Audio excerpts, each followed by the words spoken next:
Hai, Assalamualaikum. Untuk video kali ni saya nak tunjukkan cara macam mana kita nak set up booking appointment dalam kita punya high level. Okay. So, dekat dalam high level ni, dekat menu belah kiri, tekan saja appointment. Okay. So, nanti dia akan keluar paparan yang sama macam saya lah. So, dekat atas ni, tekan calendar setting.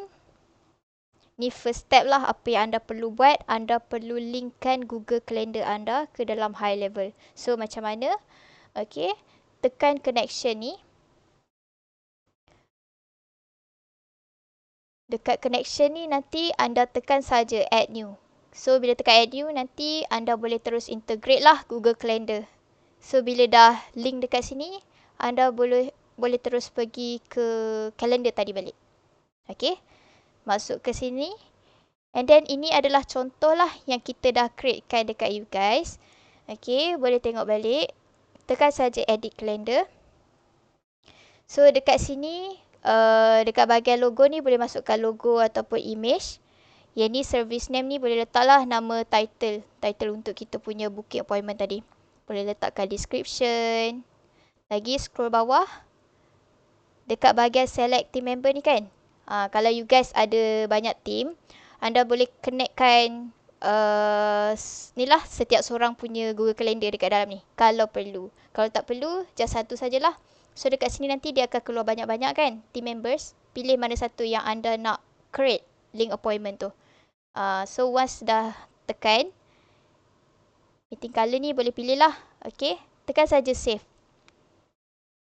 Make sure tekan save ya.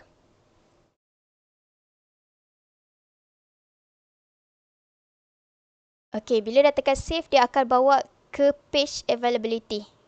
So dekat sini anda perlu tekan dekat booking availability ni, tekan saja. Nanti dia akan keluar ni lah working hours dekat sini. So tekan saja edit. Dekat sini anda perlu masukkan lah start time, end time. Maksudnya dari pukul berapa ke pukul berapa orang boleh book appointment. So contoh kalau business you guys ada working ni kan, ada lunch break. Ada break, anda perlu adjust lah dekat sini. Contohnya end time kita buat kerja pagi kan, masuk pukul 10 and then ada lunch break pukul 1. Okay, tekan saja pukul 1. And then tekan tambah dekat sini. Start balik pukul 2. Contoh lunch break tadi 1 jam kan, daripada pukul 1 sampai pukul 2. Pilihlah pukul 2 kat sini. Sampai pukul sampai habis kerja pukul 6 contohnya. So macam inilah cara setup dia. So kalau you guys tak nak, maksudnya kalau hari tu cuti kan, tekan je untick. So just tick yang mana yang available saja. Okay, so nanti tekan save. Once dah settle untuk yang availability tadi, scroll saja dekat bawah.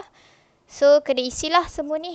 Untuk service interval ni bermaksud kita nak display dekat kita punya booking appointment tu kan, dekat kita punya link tu setiap berapa masa.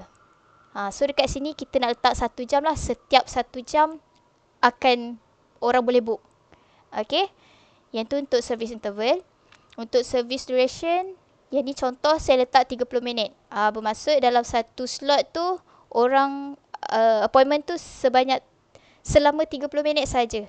Contohnya kalau nak letak 1 jam ke apa, boleh adjust lah dekat sini. Ikut preference masing-masing. Okay, next untuk minimum scheduling notice ni. Yang ni bermaksud once orang dapat link tu, dia boleh book start hari apa. So selalunya klien kami akan minta dia skip 1 hari lah. Maksudnya start esok. Esok dia akan skip jugalah. So akan orang dapat booking lagi 1 hari. Maksudnya lagi 1 hari tu baru dia boleh start book. Dalam tempoh hari ni dan esok tak boleh book. So boleh just ikut saja creativity dekat sini. Ikut saja. Okay, next untuk date range ni. Yang ni bermaksud kita nak display booking availability tu dalam berapa hari. Dekat dalam kita punya link appointment tu. Contohnya kita nak letak 30 hari kan. So dia akan display dalam sebulan lah dekat situ. Dalam tempoh sebulan. Start daripada hari ni sampailah 30 hari akan datang. Dia akan display dekat dalam kita punya booking tadi. Okay. And then untuk buffer time ni boleh saja pilih berapalah. Yang ni selalunya kita akan standardkan 60 minit saja. Okay. So tekan saja save. Okay. Make sure tekan save. Dia akan bawa ke bahagian form dan payment. So dekat sini atas sekali ni kita ada form. Boleh pilih form. Tapi dalam sistem kita ada default saja. So by default bila orang isi form kita tu, dia akan minta detail siapa daripada klien. So dekat sini dia akan minta first name, last name, email, phone dan notes. Okay. Tapi kalau anda ada preference sendiri, anda ada details yang anda perlukan daripada klien yang tak ada dekat dalam default ni, anda perlu create form. Okay. Nak create form ni macam mana? Dekat bahagian menu ni tadi kan ada website. Tekan saja website. Perlu create lah form dekat situ. Okay. So dekat sini boleh scroll saja. Yang ni boleh untick lah. Dua ni. And then confirmation page. Boleh adjust. Kalau nak adjust. Boleh scroll lagi. Auto confirm. Make sure tick. And then untuk payment ni. Kalau anda punya booking tu memerlukan orang untuk buat payment. Maksudnya anda nak kumpul, nak kutip deposit dulu kan. Anda kena tick lah. Tapi kalau tak ada, tak perlulah. Okay. So tekan saja save.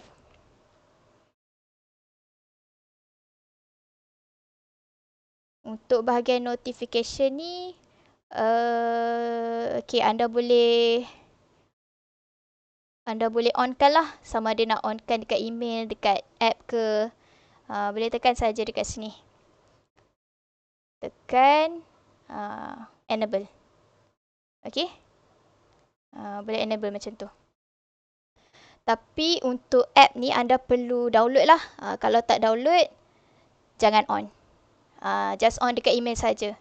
Okay. And then anda scroll bawah. Anda kena tick dua ni. Tick dua ni supaya nanti bila notification tu, bila orang book appointment kan, notification tu akan dapat lah. You guys akan dapat notification. And then scroll saja dekat bawah. Boleh tick. Itu saja. Tekan save.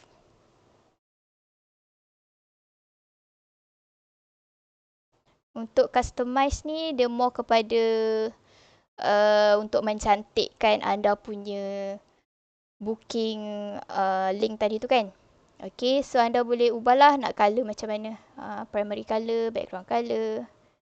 Untuk button text ni boleh adjust lah. Book appointment, schedule appointment, book now dan sebagainya.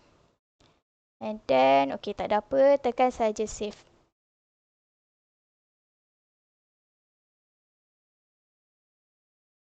Okay, room ni kalau ada Zoom boleh add lah. Kalau tak ada, tak apa. Kita skip saja. Tekan save.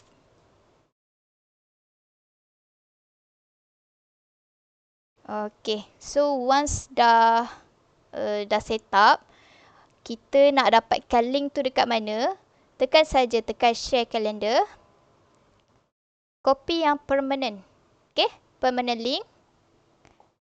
So dah boleh gunalah link ni. Once orang masuk je link ni, dia akan keluar dekat dalam kita punya appointment system. Orang boleh booking dekat sini. So dia akan keluar slot macam ni. Kalau you guys nak adjust lagi slot, boleh adjust dekat bahagian booking availability tadilah. Okay. Boleh adjust dekat situ. And then untuk link ni, kalau dia macam terlalu panjang kan, you guys nampak macam tak cantik, nampak serabut, boleh saja pendekkan. Pergi saja dekat tiny URL ke. Banyak lagi lah website sekarang ni yang boleh pendekkan. Okay. So itu saja. Terima kasih.